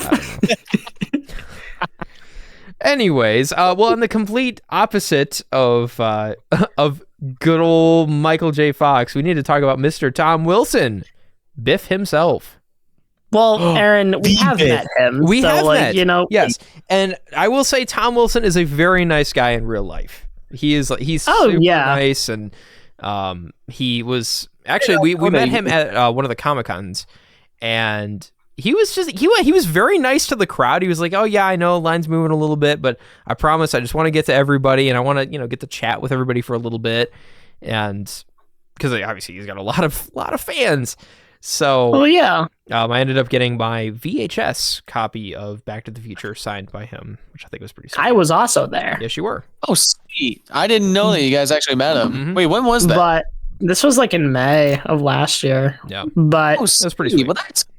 I remember this. I mean, this wasn't when he met him, but I just remember he has this song that he sings occasionally where it's "Stop Asking Me the Questions," where like he just basically sings about the most common questions he gets from people, like "What's Michael J. Fox like?" or like "What's Christopher Lloyd like?" Kinda quiet. Like, it's this really funny bit that I do recommend people look up if they're curious, where it's like, hey, if you're ever for whatever reason meeting Tom Wilson and you're curious about what to ask him, here's all the questions he sings about that you shouldn't. Right. That's cool. Yeah. But on the actual topic of Biff's Coney Island himself, he's always like, he's the most like stereotypical jock bully man I've seen in my life, where he goes butthead. Like, that's literally like butthead. Like, and that's literally any of his cronies too are like the stereotypical, yeah, come on guys, let's get him. Literally, that's what he is. Let's get out of here. It doesn't get more stereotypical than Biff. Yes. But it's played so well that you can look past the stereotypical bully stuff, because he's got his own like catchphrases, like "make like a tree and get out." Like, which is like, what does that even mean? Biff, baby Biff. That line actually comes back in the second movie, and it's very funny. So, ooh, nice. Can you tell I like the second one? What? Yes. Yes. Can you tell I don't really like the third one? No. Yes. Yeah. Actually, I didn't know that. Yeah, I don't. Yeah, that's new to me. Well, it's not like you mentioned it early in this episode. The third. Is okay. I guess it's not the worst thing ever, but it's no 2. It's no Hop. Yeah. It's you know what? Nothing is Biff, no Hop, but yeah. Tom Wilson in for James Marsden. Dude, they just announced a whole slate of characters coming to Avengers Doomsday. Where was Hop? Amen. Where was he? Where's Schwartz? We need Ben Schwartz. Where was Biff? Where's any of these guys? Yeah. I feel like Biff should just be Dr. Doom. Well, you're looking at Butthead. Meanwhile, like freaking Doctor Strange is like getting his intestines ripped out or something. Oh, yeah. Like something crazy. It's Lord. Biff, the ultimate villain. Yeah. Man, I can't wait for Doomsday. That's going to be good. I can't wait for Biff. Shane, what's your thoughts on Avengers Biff Day? When's Biff a Back to the Future story? Hopefully. When do we get the 2-hour-long movie where we learn about Biff's tragic backstory, where he was actually from an abusive home, and like this is all he does in order to really feel like he makes sense in the world? I feel like that's kind of implied in the movie, in the second one. Yeah. I know, but I want the Biff cut. Maybe Biff in the MCU is Wilson Fisk. No. Could. That But anyway, actually, I think there are Back to the Future comics. I know that. There's also Yeah. a novelization too. I just found that out There's today. also a Telltale game. Yes, there is. I love the Telltale. Yeah, there is. I had it on PS3, and man, that game is good. We But- should play it maybe Yes, and we make should. all the wrong decisions. Worst ending. That is my favorite thing to do with Telltale games, though. Where like I will play The Walking Dead and just like say the meanest things I can to everyone. Can we get the Biff That's like ending? me with Red Dead too. Just like going the low honor route, just robbing people, just destroying towns, burning crops. Listen, just hear me out. One of these days, we get all of us together. We turn on a Telltale game, and like they have some of the newer ones have the function where you can like live vote on options. We can do that. It'll be hype. That'd But be pretty awesome. That would be fun. anyway, back to Biff, because we keep getting to distracted. breakfast. Back to Mr. breakfast. Biff. Back to breakfast of Biffities. But my that's a dumb joke. I know, but I mean, that kind of happened in the movie, kind of. I know, Yeah. but like. He's also like, I think what makes this movie fun is that we get to watch all of these characters be so dynamic in what they're asked to be. Where yes, Biff is asked to be a bully for most of it, but it's a different type of bully. He starts as like, a bully to someone in their adult years as like at their job. And then he goes to like a high school bully. And then he goes to submissive and like whatever near the end. You get to like, see him he get his very comeuppance. You do, and that's what I mean. Granted, you get to watch George like grab his wife's arse, and it's like, George, no, like they're like, Cinematic history. All the events led up to. It did. You don't understand. Everything led up to George becoming a freaking Grabby McGee. It's like, don't do that. Like, no. Well, I mean, she's into it, so I guess it's okay. But it's like, it's not exactly comfortable when you watch like Wet Blanket George go like a claw. It's like it's not like, The claw. that's not the right place to dab up, George. I'm gonna let you know that right now. Oh, It's man. it's not the invitation. You gotta do better. Lord. You gotta be better, George. So funny.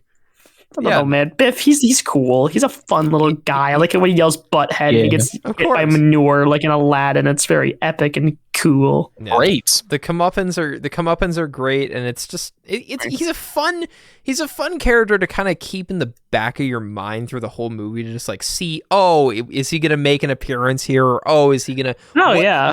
what's Biff gonna do next? Pretty much. What's Biff thinking about? Pretty What's much. Biffy thinking about? Do. Men. Yes. Oh, Lord. All right. Moving on. Let's talk about Mr. Dr. Emmett Brown. Christopher Lloyd, for a movie aka where he's on the, Fester. for a movie where he's on the poster of a lot of it, he wasn't in it as much as I thought he would be. No, he's not. Like for the most part, this is a Biffology of a movie, Like this is a very like Michael J. Fox, Lorraine, Biff, George adventure. Right. And Doc Brown is also there. He's Just a side fun, don't character. get me wrong. I loved what I saw of him, but I felt like maybe I wanted a little more. I don't know. You'll get a lot more in the third one. Oh, I know I will. There's a lot more character development for him in the third than in the first two. Right. Doesn't like he meets someone? I don't remember that. Yes, he meets Yeah. Claire, was that her name? That was Claire. It was a Claire? Yeah, I think Yeah. something like that. But yeah, like he still did good. He's still did good. I like Christopher Lloyd. He's a good actor. Great, all that. He did good for his Clara. role. It was Clara. That's right. Ah, okay. Yes. Who saved But- from falling off into the ravine off her horse. Oh, yeah. Stupid horse. Stupid horse. Shut up. Peter, the horse is here. Peter, Biff is here. The horse is here. Oh. Why is it turning into Family Guy funny moments? Yeah, I don't know. Hey, Peter. No! We're not doing Yes! this again. Reeling it back I'm in. not. Reeling it back. Okay. I'm not doing any more Family Guy funny No more moments. I'm Family not Guy. doing All it. right, we're gonna more Family Guy. reel it back in. Are you It's sure? good. Yes, very sure. So for Doc, I think Christopher Lloyd always has played like a really, really good crazy guy. And like he was Fester in Addams Family in the movies. He's good at playing like a nut job that's like a little bit controlled. Like he can kind of turn the nutty on and off. And I think it's played very well. And he definitely shows that like doesn't have many friends nerd that like just loves to experiment. That's like his thing. Oh yeah. And he just does it so well, but he does genuinely care about Marty, and he wants to show him all these things. He's like the cool uncle. Yeah. Pretty much. I mean, granted, there are a couple lines where I'm going like, you probably need to be at some socialization event. And it's like, you can just say like a thing. You can just say like, it's okay, Doc. You're allowed to say to go to a party. Like, it's fine. Like, no one's hurting you. There's no gun. Like, it's okay. But like, there is a few like that, but I'd argue maybe that adds a little bit more to the character. I mean, it's charming. Don't get me wrong. I'm just more going, Doc, you're old enough. You know what this happened. You know how this happens. Like, what do you mean? Doc, you know everything. Yeah. Except how to pick up chicks. Right. Shane, what do you think? Doc, I like the guy. He's that like crazy, kooky doctor.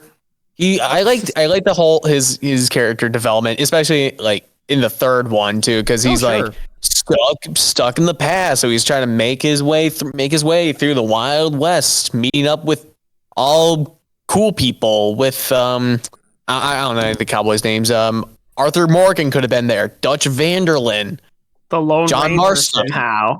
Lone Ranger, James Tonto, Marston. Bonto could have been there. But all in all, his character, Christopher Lloyd was a good casting choice. Hop. Oh God. Sonic was there. No. Yeah. So yeah, I do agree with with wanting to see maybe a little bit more character development, but I don't know. I think the third one kind of took care of most of that, and for better or for worse, which that'll be saved for the third one when we get to it.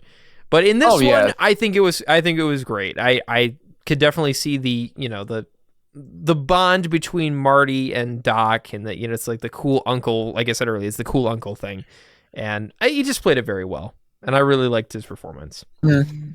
All right, next up is our favorite buddy, old boy, Mr. Timid George. Oh, God. I mean, listen, I get what they're trying to do, but he is a hard character to sell. Yes, he is. This is probably the most thankless role in the movie, because if you're looking at someone going, you get to play the stupid nerd, like not the stupid nerd, but like the socially inept nerd, it's such a hard character to do, especially when your first introduction to him is him pointing at the TV going like, in like a very jittery, stuttery way. And it's like, oh my God, what are we going to do?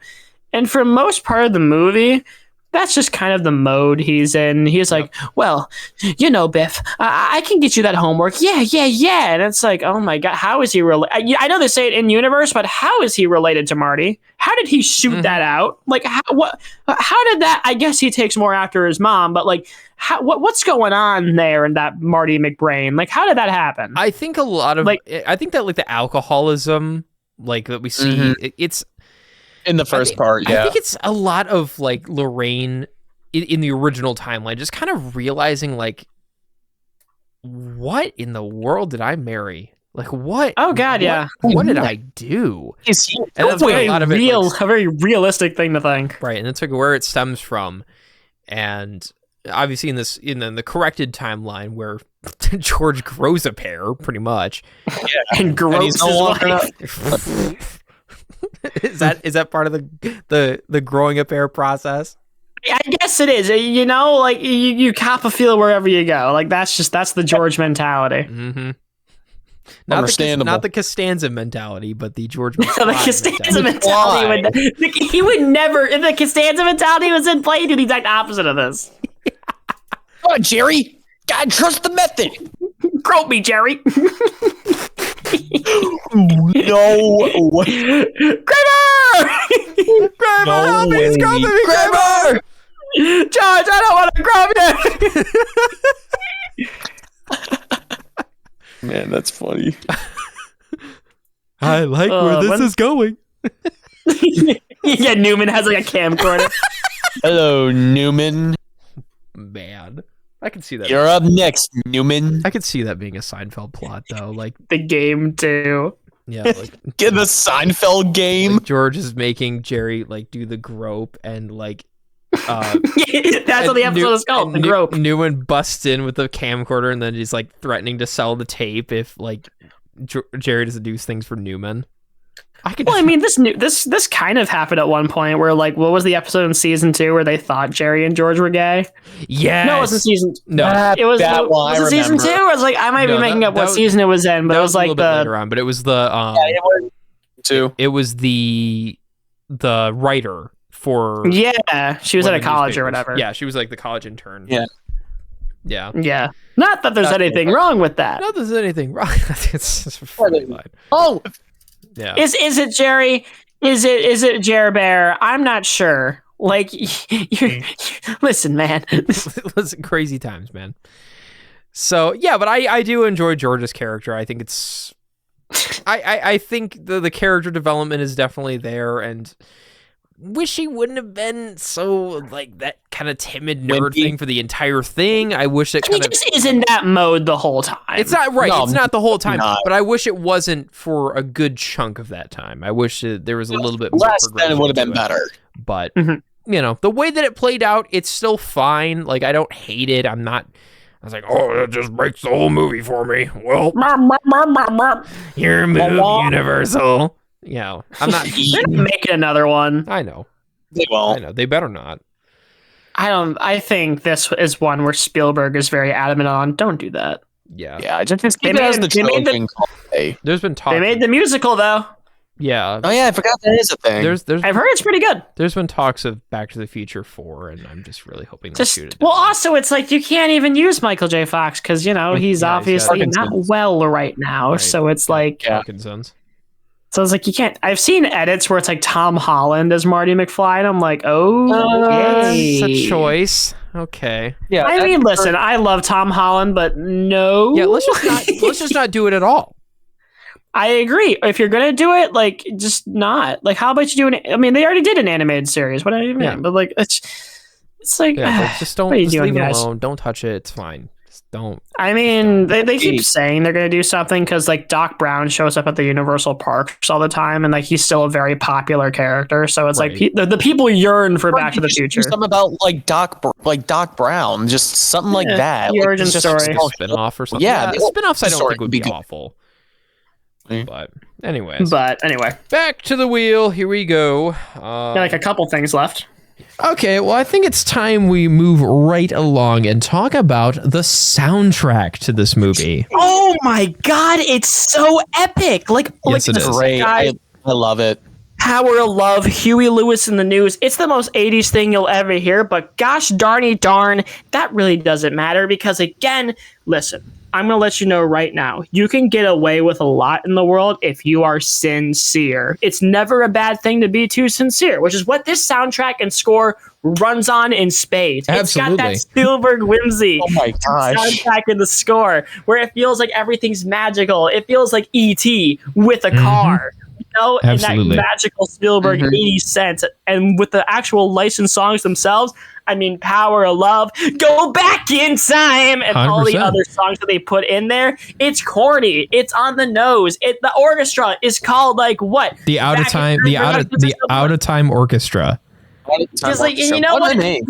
Do you want to know what the freaking like studio or the building they're recording Avengers Doomsday in? It's called For All Time because time travel. Like, and listen, everything is okay to be sincere. That's the money. That's the selling point. You want to know what people don't want? They don't want bull crap. They want to know whatever. I don't even know where I'm going with this anymore. I'm just Yeah, it's yelling. getting very I'm passionate. just yelling. Yeah, That's Charlie, you were very passionate. That's I'm real fine. passionate about being sincere with media. I'll keep it a buck. But you know what? Right. Yeah, That's no, okay. the music Because though is like that's why I like this banger. music. Yeah, banger. we got some great. Everything. Everything in there is just fantastic. I mean, you've got Lindsey Buckingham, you've got Eric Clapton, you've got Huey Lewis in the News, you've got Etta James, and the few Yeah. original tunes from Marvin Berry and Marty McFly, of course, Johnny B. Good, and all that good Oh, stuff. But it's just a fantastic soundtrack all around, and the score, like you said, it's awesome. So, We're finally on to the last made it. Well, almost. We did it. Almost. We're going to talk really briefly. We're not going to go into super long detail because this is already a long episode anyway.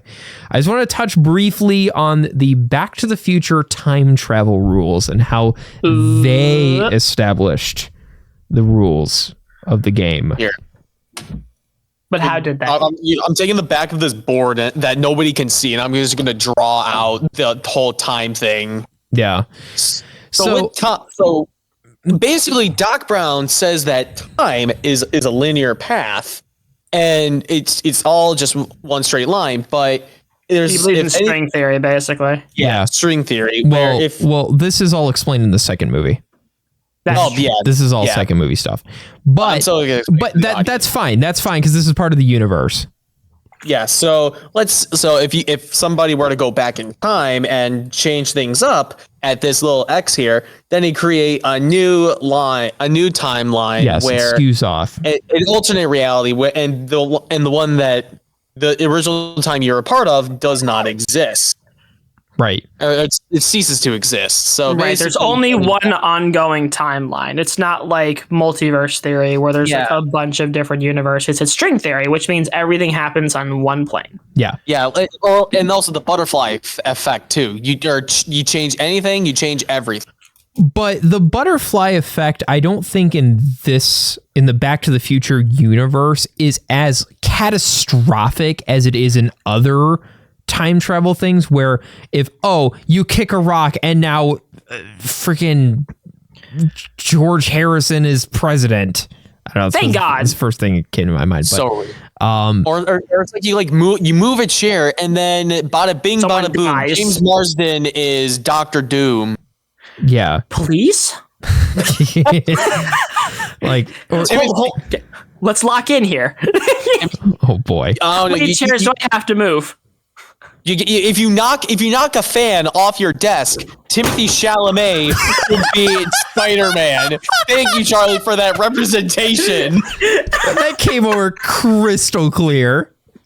There's your soundbite. There it is, ladies and gentlemen. Oh my God.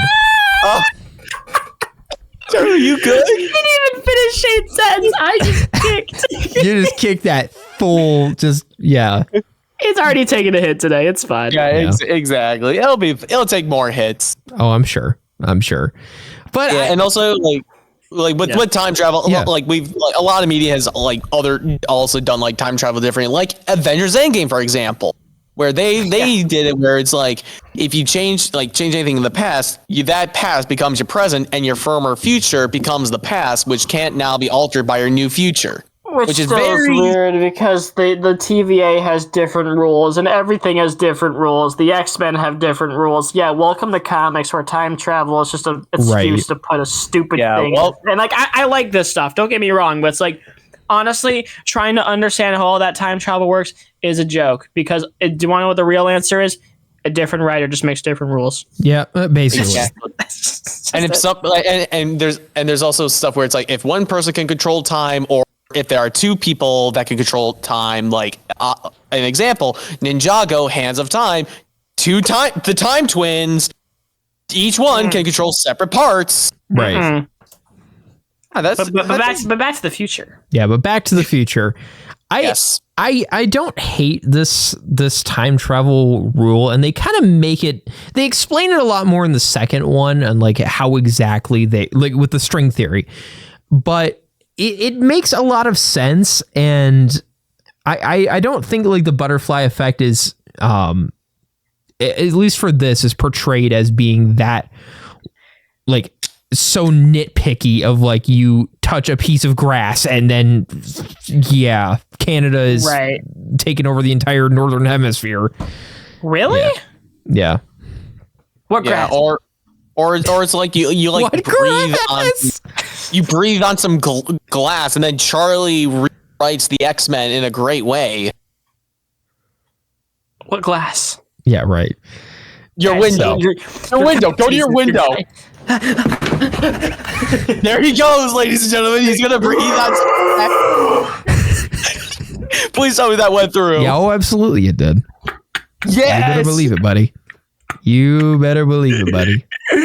What is happening? We have made this joke 2 times now. So Oh my God. I'm just going to go ahead and wrap this up in a bow by saying, yeah, it's definitely an interesting rule set, but I like it. I like it. I don't think you could, if you changed it, it would be just weird. So leave it alone. Yeah. It's fine. And it works really well. It's one of my favorite time travel rules or rule it's sets. Definitely one of the time travel things I've seen that makes the most sense. I think the very easy flaw to go into is that, well, if it's butterfly effect, then this change, and this change, and this change, and this change, and like it just gets very like overcomplicated for no reason. I mean, I think the best way, honestly, to think about time travel is more of it's technically multiverse theory, if that makes sense. Where when you go back in time, you're actually just creating a different branch in the timeline, if that makes sense. Yeah. What's the term? What's the term I'm thinking about in Dragon Ball Z Abridged when Gohan explained it and it was really funny and I'm trying to remember what that was. And piss ants. I don't remember. Yeah, that's fine. That's fine. I'm sure there's I'm sure all the people who watch DBZA like know exactly what thing I'm talking about. Sure. It's probably, I think it's just called multiverse theory, but yeah, that's my point. All right. But no, I like that this time travel actually has like consequences for like the characters and they can't just go, well, time to go back to normal land, yippity-dee, because that's not as exciting. Right. And of course, in the end, we find out it all worked out in his favor too. So and George became the Grope McGee he was meant to be, which is not good, but that's just what happened, man. That's right. He loves his wife and he loves that his grip is tight. I don't know what to say, man. Like he really became a different character. It was very strange. It's like I watched it and I was going like, whoa. Yeah. All right. Maybe don't do that. Don't do that. Yeah. I'm sure there's a lot of people screaming at their phones or computers right now saying, go on, keep talking about Back to the Future. Don't do that. Wrap it up. Stop. To be fair, we had probably the longest quick synopsis we've had in a really long time. Yeah, but it was entertaining. Hopefully. Yeah. I'm hoping. I don't know. We'll see. We'll see what you all think. Mm-hmm. Don't ever let him say Back to the quick Future, synopsis everybody. ever again. Yeah. You let him do quick synopsis, I'm unsubscribing. Yeah, that's the problem, is that I feel like at this point I've done quick synopsis so long, it's like it's part of me. It's the gold standard. I slip into quick synopsis TM and I go, well, what do you know? It's like watching someone else do it is like little painful because I'm like, that's not how I would say it. Right. Well, I'm really glad I got to do that one anyways, but I wanted you to do it. Now everybody's done quick synopsis. Yeah. I know, and then it'll be me for the rest of time. Until Back to the Future. I want to do Back to the Future too. Well, that's true. I mean, we're going to do any other like Lego movie stuff. Yeah, I'll do that. Or Five Nights at Freddy's, because the second movie's coming out later this. Oh, that's right. We have to do the FNAF ones this year. But anyway, we're getting into very sidetracky territory. But Back to the Future in totality, in finality. Yeah. It's a very good movie. It's an 80s classic for a reason. Great performances, great score, great story, decent timeline logic for what it is, fun bits. It's a great movie. You can show it to anyone. They're probably going to enjoy it if they have a soul. It's one of those movies that holds up in multiple rewatches. The VFX for what they are pretty good. I like the flame trails as the tires go. I think that's fun. And the words of the immortal Doc Brown himself, we're going to put a time machine in a car. We got to do it with style. That's why it's a DeLorean. It's fun. It's one of those movies that, yes, it's the most... Maybe not the most 80s movie out there, honestly. If that is going to be a contention, I would argue that Weird Science is the most 80s movie out there, but that's just me. But sure, I think it's one of those movies that, for all intents and purposes, and you know how much I love puns, but even this one hurts me. It's timeless. Mm-hmm. It really is. And it's my favorite movie, series, trilogy of all time. Do not make a fourth one. Don't do it. Don't do it. Make my Biff Citizen Kane. Yes, idea. Please. I would watch that. Or a Doc Brown origin story. Or 17 hours of Lorraine hitting on George. Directed by the late Andy Warhol. Yeah, we can have the great George comeback story called Back to the Grope. Lord. Oh. Well, thank you guys very much for listening to this episode. Yeah. Yes. A blast from the past. It really was.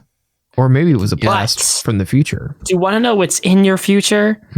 Our Hitting social media links, you frickers, because we got all of these bad boys linked in the description below. We've got an Instagram, a TikTok, a Facebook, all under the name of Double After Hours Podcast. In case you don't know where those are, we have them linked in wherever you find these episodes. We also have a YouTube channel where you put all these episodes and gameplay videos. I'm working on a couple of them right now. We have a ton in the stockpile. They're going to be coming out soon. I know I keep saying that, but I am going to try and work on them very soon. I'm a busy man. I apologize, but it's going to be happening. I swear.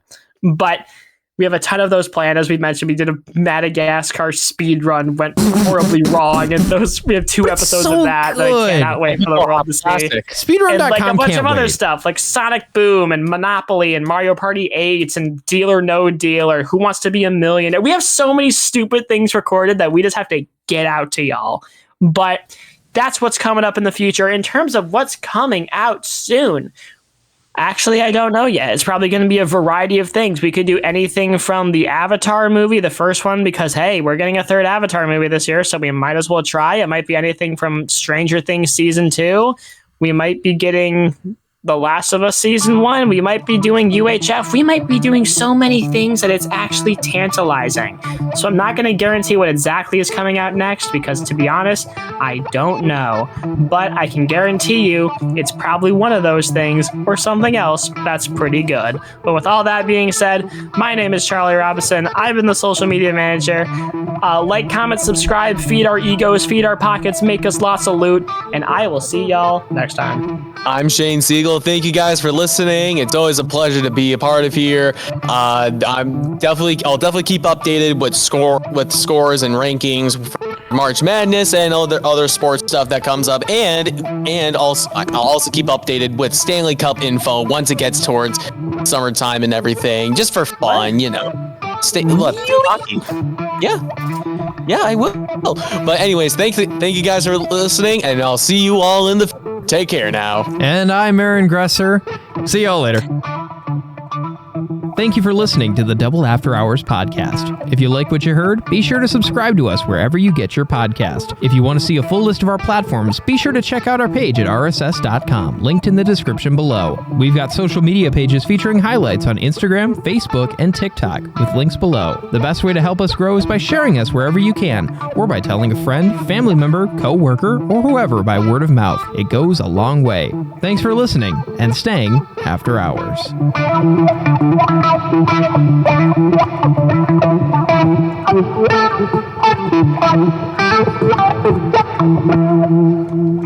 Oh my God. They found me. I don't know how, but they found me. Run for it, Marty! Who? Who do you think? The Libyans!